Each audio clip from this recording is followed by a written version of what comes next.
దినవృత్తాంతములు 2వ గ్రంథము 7వ అధ్యాయము. సొలొమోను తాను చేయు ప్రార్థనను ముగించినప్పుడు అగ్ని ఆకాశము నుండి దిగి దహన బలులను ఇతరమైన బలులను దహించెను. యెహోవా తేజస్సు మందిరము నిండా నిండెను. యెహోవా తేజస్సుతో మందిరము నిండినందున యాజకులు అందులో ప్రవేశింపలేకయుండిరి. అగ్నియు యెహోవా తేజస్సును మందిరము మీదికి దిగగా చూచి ఇశ్రాయేలీలందరూ సాష్టాంగ నమస్కారము చేసి, యెహోవా దయాళుడు, ఆయన కృప నిరంతరముండునని చెప్పి ఆయనను ఆరాధించి స్తుతించిరి. రాజును జనులందరూ యెహోవా ఎదుట బలులు అర్పించిరి. రాజైన సొలొమోను 22,000 పశువులను 120,000 గొర్రెలను బలులుగా అర్పించెను. యాజకులు తమ తమ సేవా ధర్మములలో నిలుచుచుండగను, లేవీయులు యెహోవా కృప నిరంతరము నిలుచుచున్నదని వారి చేత ఆయనను స్తుతించుటకై రాజైన దావీదు కల్పించిన యెహోవా గీతములను పాడుచు వాద్యములను వాయించుచు నిలుచుచుండగను, యాజకులు వారికి ఎదురుగా నిలిచి బూరలు ఊదుచుండగను, ఇశ్రాయేలీలందరూ నిలిచియుండగను, రాజును జనులందరూ కూడి దేవుని మందిరమును ప్రతిష్ఠ చేసిరి. మరియు తాను చేయించిన ఇత్తడి బలిపీఠము దహన బలులకును నైవేద్యములకును క్రొవ్వుకును చాలనందున యెహోవా మందిరము ముంగిటనున్న నడిమి ఆవరణమును సొలొమోను ప్రతిష్ఠించి అక్కడ దహన బలులను సమాధాన బలి పశువుల క్రొవ్వును అర్పించెను. ఆ సమయమందు సొలొమోనును అతనితో కూడా హమాతునకు పోవు మార్గము మొదలుకొని ఐగుప్తు నది వరకున్న దేశములో నుండి బహు గొప్ప సమూహముగా కూడి వచ్చిన ఇశ్రాయేలీలందరూ 7 దినములు పండుగ ఆచరించి 8వ నాడు పండుగ ముగించిరి.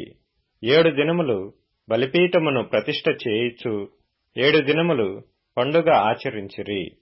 7వ నెల 23వ దినమందు దావీదునకును సొలొమోనునకును తన జనులైన ఇశ్రాయేలీయులకును యెహోవా చేసిన మేలుల విషయమై సంతోషించుచును మనోత్సాహము నొందుచును ఎవరి గుడారములకు వారు వెళ్ళునట్లు అతడు జనులకు సెలవిచ్చి వారిని పంపివేశెను. ఆ ప్రకారము సొలొమోను యెహోవా మందిరమును రాజనగరును కట్టించి యెహోవా మందిరమందును తన నగరునందును చేయుటకు తాను ఆలోచించినదంతయు ఏ లోపము లేకుండా నెరవేర్చి పని ముగించెను. అప్పుడు యెహోవా రాత్రియందు సొలొమోనునకు ప్రత్యక్షమై ఈలాగు సెలవిచ్చెను, నేను నీ విన్నపమును అంగీకరించి ఈ స్థలమును నాకు బలులు అర్పించు మందిరముగా కోరుకొంటిని.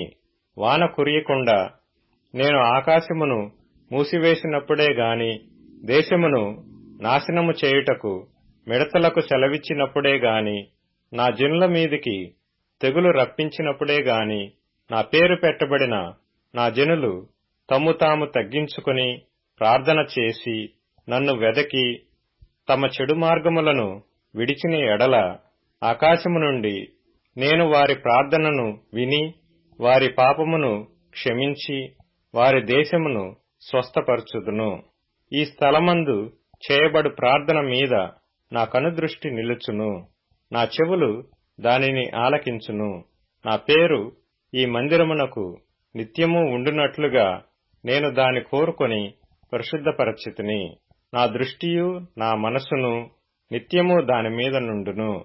నీ తండ్రి అయిన దావీదు నడిచినట్లుగా నీవును నాకనుకూల వర్తనుడివై నడిచి నేను నీకాజ్ఞాపించిన దాని అంతటి ప్రకారము చేసి నా కట్టడలను నా న్యాయ విధులను అనుసరించిన ఎడల ఇశ్రాయేలీలను ఏలుటకు స్వసంతతి వాడు ఒకడు నీకుండకపోడని నేను నీ తండ్రి అయిన దావీదుతో చేసియున్న నిబంధనను బట్టి నేను నీ రాజ్య సింహాసనమును స్థిరపరచుదును.